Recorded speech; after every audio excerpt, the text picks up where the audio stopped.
Have you ever felt like you're constantly walking on a tightrope, trying to be kind, agreeable, and available, just so things don't fall apart? You're not even sure when it began, only that somewhere along the way, you were taught that being a good person meant staying quiet, pleasing others, and swallowing your truth for the sake of harmony.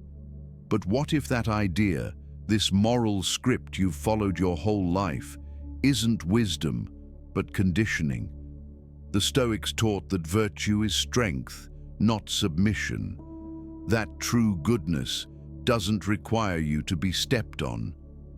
In this video, we'll go deeper into the subtle trap of people-pleasing, the price of being harmless, and the quiet rebellion that begins the moment you stop asking for permission to exist. If you've ever wondered why the more you give, the less you're seen, stay with me. It's time to rethink what it truly means to be good. Part 1. The Stoic Cost of Being Good. Have you ever stopped to question what the world truly respects? Look around, not at what people say, but at what they reward. Who are the ones with power, influence, and a voice? Is it the most honest, generous, and compassionate? Or is it the most composed, the clearest in their boundaries, and the least susceptible to being manipulated? The truth is difficult to accept. Goodness alone does not command respect. In fact, blind kindness, when disconnected from strength, often leads to your quiet dismissal.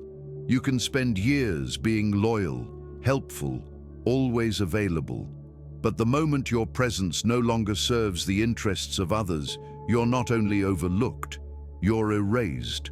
No outcry, no apology, just replaced. The Stoics understood this long before it became a bitter modern reality. Marcus Aurelius, emperor and philosopher, lived with both a compassionate heart and a disciplined hand. He didn't confuse virtue with submission. He knew that virtue without discernment becomes a weight others can exploit. Seneca warned us of this too, that one must never lose oneself in the service of others. For that is not humility, but self-betrayal. When you constantly try to be good, agreeable, to avoid friction, to always say yes, you unknowingly tell the world, you can ignore me. I pose no consequence. But where there is no weight, there is no respect. You are not seen as a person, but as a convenience, not as a presence, but as a resource. Why are those who set boundaries more respected than those who never say no? Why do those who speak plainly command more space than those who seek constant approval? Because they don't hand over their dignity for acceptance. They don't beg to be seen. They choose to be visible through clarity, through principle, through presence. The Stoic way is not about being feared, but about being immovable in your values. That is where true respect begins, not in loudness or aggression, but in the quiet certainty that you cannot be moved by flattery, nor destroyed by rejection. Machiavelli once wrote that if a leader must choose between being loved and feared, he should choose fear. But what the Stoics would offer instead is this: choose respect, born from inner firmness. Choose to be someone who can act when needed, who carries a subtle consequence, not out of threat, but out of integrity. That kind of presence doesn't need to shout. It simply refuses to be ignored. So ask yourself, what is it within you that keeps reaching for external approval? What longing makes you soften your voice, suppress your truth, betray your own time and peace? Often what we call kindness is not strength. It's an attempt to avoid discomfort, to flee conflict, to be accepted at all costs. But the Stoics would tell you, a peace earned by self-erasure is no peace at all. And that is exactly what we will examine next, where this compulsive need to be liked comes from, and how reclaiming your self-respect may begin by standing still, saying less, and letting silence do the work. Part 2.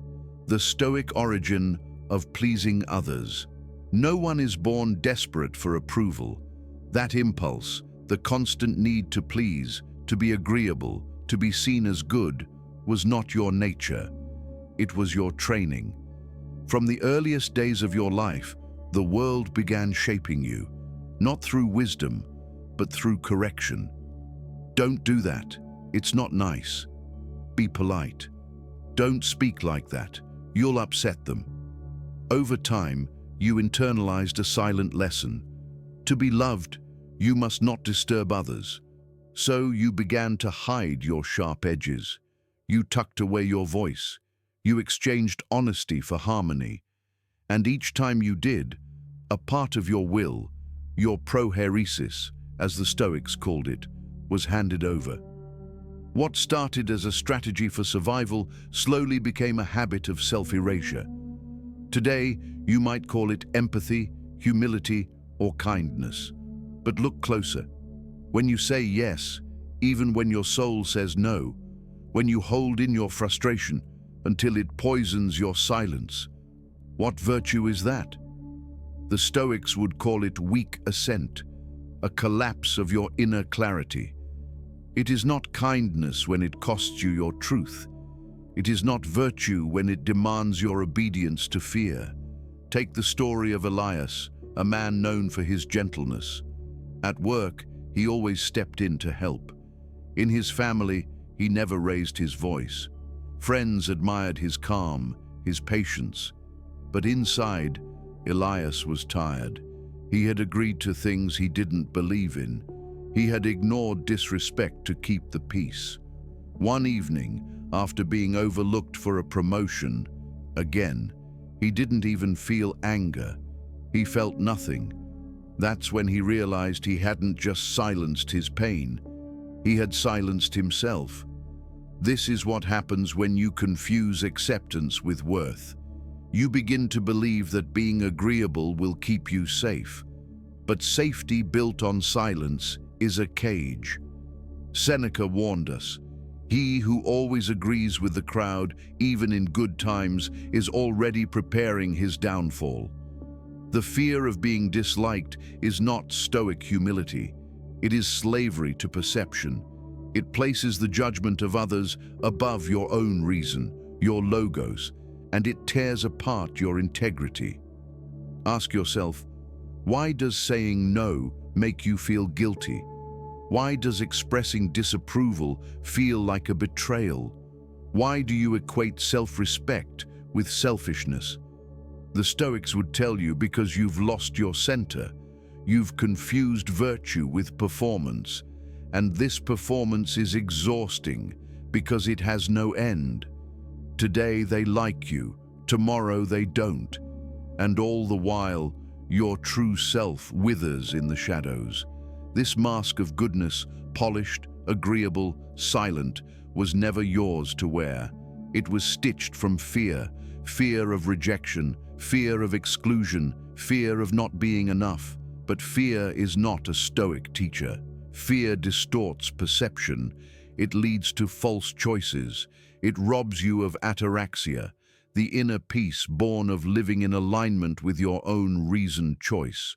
True virtue doesn't bend for approval. It stands firm. Marcus Aurelius never asked to be loved. He asked to be just. Epictetus didn't beg others to understand him. He focused on understanding himself. This is your task too, to reclaim your mind, your values, your voice. The world may misunderstand your boundaries. Let them.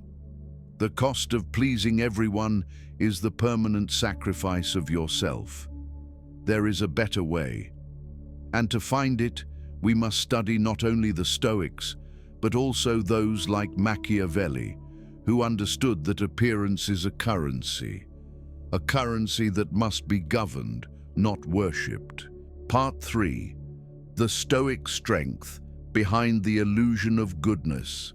If you're still walking through life believing that your moral integrity will automatically be recognized and rewarded, pause.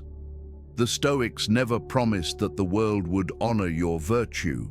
They taught instead that the wise man must carry both virtue and vigilance, for the world often admires appearance over essence. Marcus Aurelius, philosopher and emperor, ruled with both compassion and steel.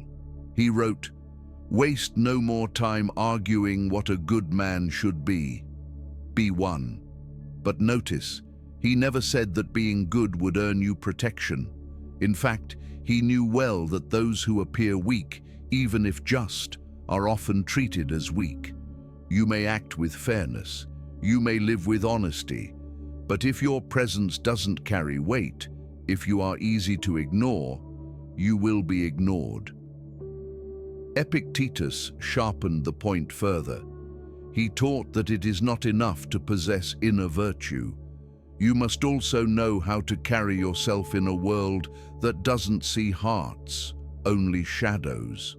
You are a role, he said, and your job is to play it with excellence. But remember, not everyone in the audience is watching with admiration. What people perceive, they often believe. And if what they perceive is softness without structure, you will be used.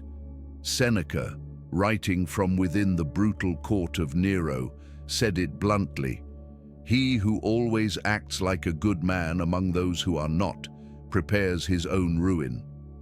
The Stoic does not abandon virtue, but he does not wear it like a costume.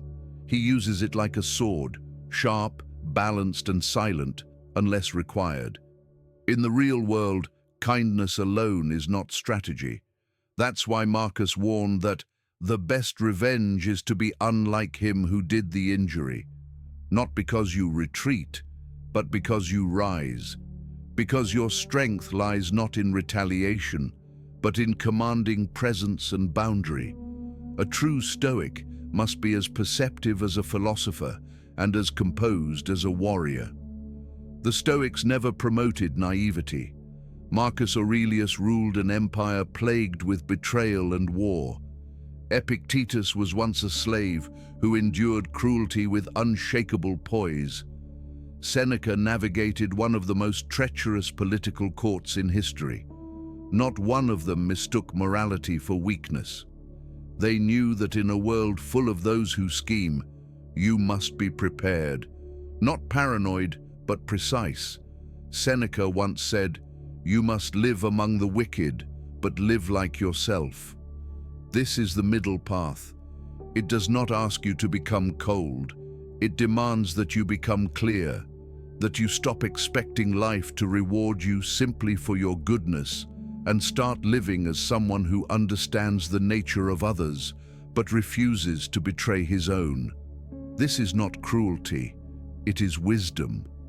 To walk the Stoic path is not to avoid being harmed. It is to become someone who cannot be manipulated by the fear of harm, someone who can see through flattery, silence manipulation with presence, and respond to injustice not with weakness, but with measured power. So no, you don't have to become ruthless, but you do have to stop being blind.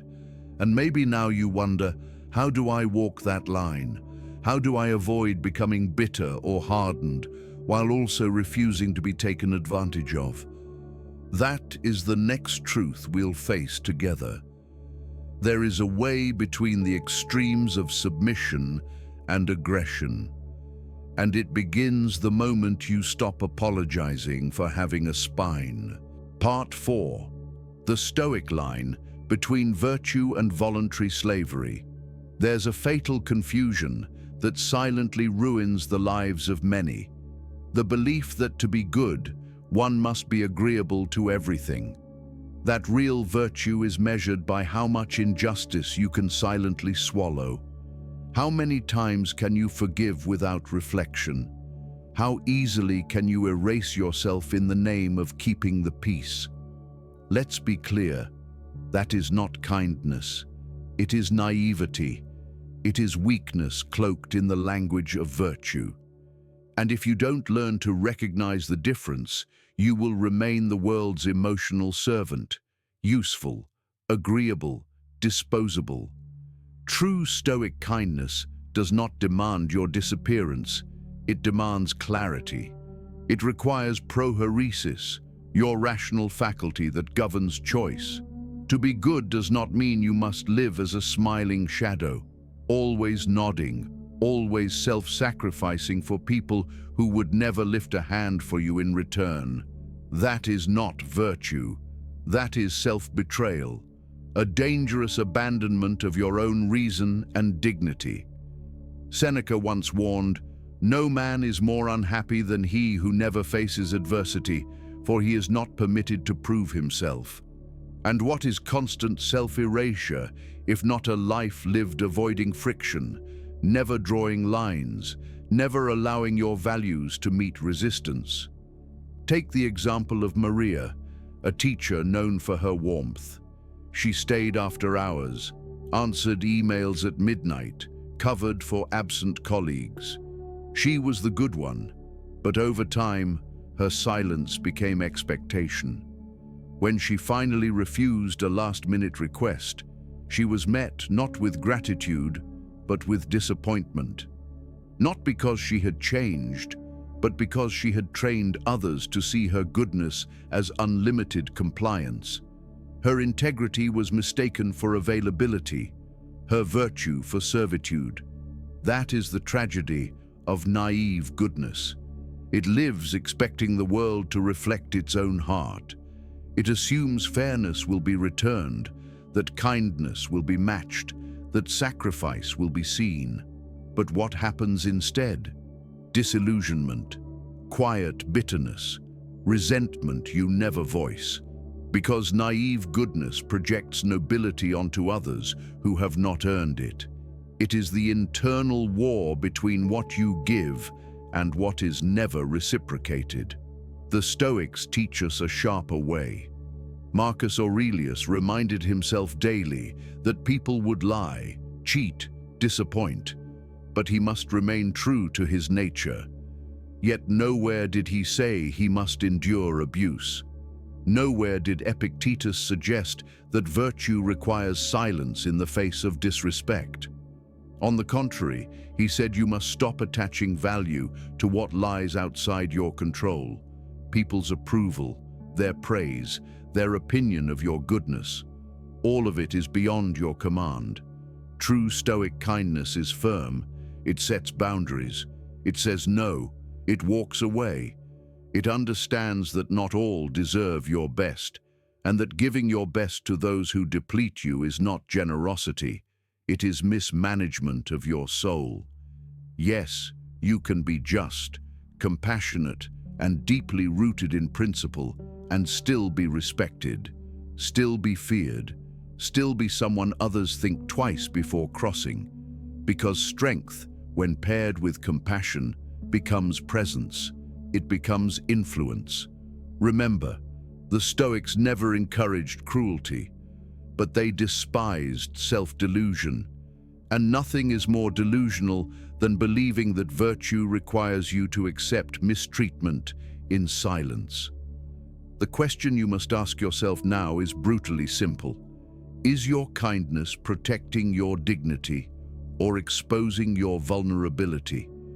Is it rooted in strength or in the fear of being rejected if you ever draw a line? Because if your version of goodness means accepting crumbs, hiding your anger, justifying others' disrespect while silencing your own needs, then you are not being good. You are being dominated, and domination has no place in a Stoic life. But there is another way. A place where you don't have to abandon your values, nor bend your spine for anyone.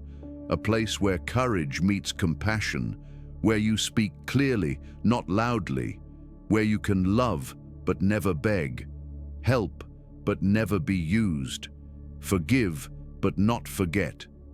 In the next part, we'll walk this middle path together. We'll talk about how to stop being nice without becoming hardened, and how to reclaim your space in the world, calmly, deliberately, and without betraying your soul. Because your life doesn't need more politeness. It needs more power, anchored in virtue. And this is where it begins. Part 5. The Stoic Path to Inner Strength. Many who awaken to the truth of their own compliance fall into a subtle trap. After years of saying yes when they meant no, of allowing their peace to be eroded for the sake of others, they decide, never again. But what follows isn't always strength. It's the opposite mask. They become rigid, cold, withdrawn. They believe that to escape being too nice, they must become unfeeling. This is what the Stoics would call a reaction born from imbalance, not wisdom. It is not transformation, it is overcorrection. And like all extremes, it is a form of captivity. Because when you abandon your nature in the name of survival, you're not stepping into power. You're shielding yourself with avoidance. That's not freedom. That's fear in disguise. True liberation comes not by becoming the opposite of who you were, but by returning to your center. Seneca wrote, "No man is free who is a slave to his reactions." Freedom is acting from choice, not from wounded reflex. It is when you stop performing virtue for the crowd and start living with alignment, without apology. So how do you stop being nice without betraying your essence? First, reclaim your voice. You may have been taught that speaking up, setting limits, or disagreeing makes you selfish. But selfishness is not asserting yourself. Selfishness is demanding that someone else stay small to keep you comfortable. The Stoic understands that speaking truth without cruelty is not arrogance. It is dignity. When you say, "I do not accept this," you are not causing harm. You are honoring your reasoned judgment, your prohoresis, the very heart of Stoic strength. Second, learn the art of refusal. No is not a wall. It is a declaration of value. It doesn't need to be shouted or justified. A quiet, unwavering no, spoken from clarity, carries more power than 1,000 explanations. Marcus Aurelius reminds us, if it's not right, don't do it. If it's not true, don't say it. That applies just as much to your boundaries as it does to your behavior. Those who never learn to say no will always be governed by those who never ask for permission. Third, notice who resists your transformation. When you begin to shift, when you stop making yourself smaller, there will be those who react. They'll call you difficult, changed, selfish. But as Epictetus would say, it's not what they say, it's how you respond that matters. These are not signs of failure. They are evidence that you are breaking the quiet contract that allowed others to benefit from your silence. Growth, to those who depended on your compliance, feels like betrayal. Don't mistake their discomfort for your mistake. Take the example of Lena, a friend who always said yes. She was the dependable one, the helper, the listener, the one who never asked for anything in return. But when Lena began carving out space for herself, declining events, expressing disagreement, prioritizing rest, one of her closest friends said, "You've changed." And she had. She wasn't cruel, she wasn't cold, she was finally aligned. And for the first time, she respected herself more than the version of her others preferred. Fourth, stop seeking universal understanding. Not everyone will understand your evolution. They're not meant to. Marcus Aurelius wrote, "Waste no more time arguing what a good person should be. Be one. Your task is not to keep up appearances. It is to maintain alignment. You owe no loyalty to the version of you that kept others comfortable. Your loyalty is to the self that stands upright, even when misunderstood. Fifth, replace the desire to be accepted with a commitment to authenticity. When you act from truth rather than people-pleasing, you might unsettle some, but you will inspire others. More importantly, you will respect yourself. And self-respect is the only kind of respect no one can revoke. This journey doesn't require you to become harsh. It requires you to become whole. Seneca never asked us to be feared. He asked us to be firm. And Marcus Aurelius never asked us to please. He asked us to live in accordance with our highest reasoning. Now comes the turning point. The choice between continuing to dilute yourself in the name of being nice, or finally stepping into the kind of presence that neither demands attention nor begs for approval. Because what's at stake is not just how others see you. It's whether you'll live your one brief life ruled by others' expectations, or ruled by your own inner clarity. Part 6. The Stoic decision to reclaim yourself. Let's stop pretending. How long will you keep wearing the mask of the good one, soft-spoken, ever-available, endlessly agreeable? How long will you trade your time, your voice, your dignity, just to uphold an image that was never truly yours, but one the world conveniently expects of you? This is not virtue. It is not nobility. It is captivity, a silent imprisonment decorated with polite praise for being predictable, for not being a threat, for being easy to ignore. But here's the truth. No one dares to say. No one is coming to free you. No one will suddenly reward your silence. No one will hand you back the years you gave away trying to please. Because as long as you make yourself useful to others at the expense of yourself, someone will always be ready to use you. That's not cruelty. That's the nature of the world. And as the Stoics remind us, nature does not adjust to your good intentions. It responds to your actions. You can continue playing the role society wrote for you, calm, selfless, understanding, endlessly tolerant, but prepare to be overlooked, to feel resentment quietly erode your days, to vanish inside the very kindness you thought would protect you. Or you can wake up.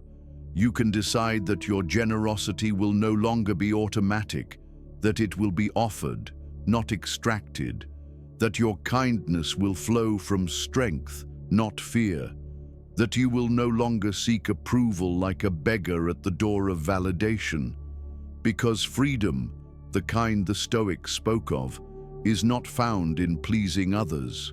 It's found in self-respect. And the moment you stop asking for permission to exist is the moment you finally become untouchable. If this message stirred something in you, don't just walk away. Subscribe and stay with us. There's more truth ahead.